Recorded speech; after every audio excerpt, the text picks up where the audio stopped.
My number one recommendation would be only write down 3 or 4.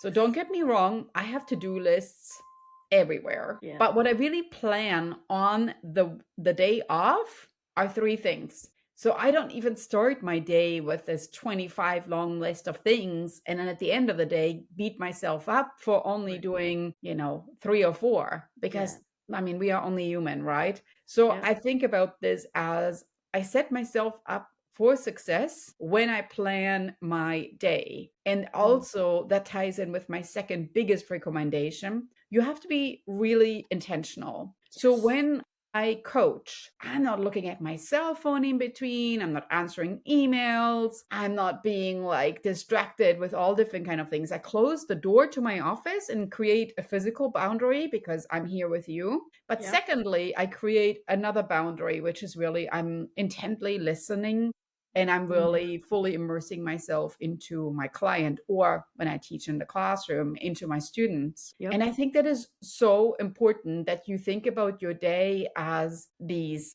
actions, and each action deserves you fully. And Yes. really look at this as like, all right, we have 3 things we want to do today. And then there are these varying appointments in between, but don't stretch yourself thin.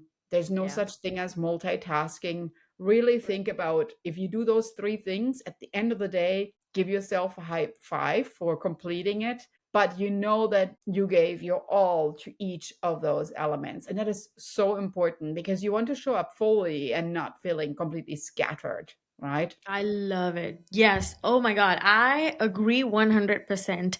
And I have noticed this. There have been studies on this already, as because this generation is so much into phones and devices these days that their attention span has decreased.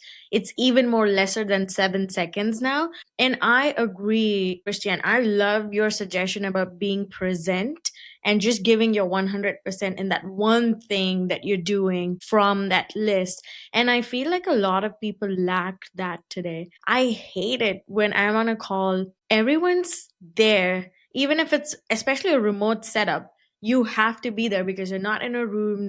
You have to pay attention. And then when you point somebody out or you call someone out, they're like, I'm sorry, I was multitasking. I didn't hear you. Can you repeat that question again? I'm like, what were you doing?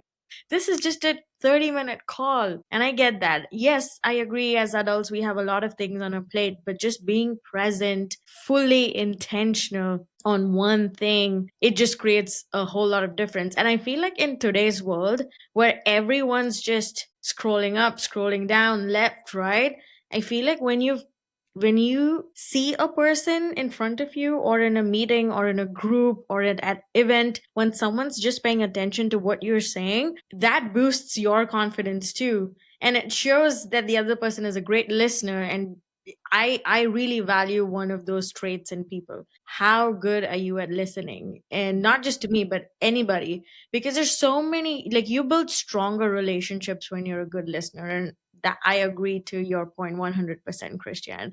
I love it.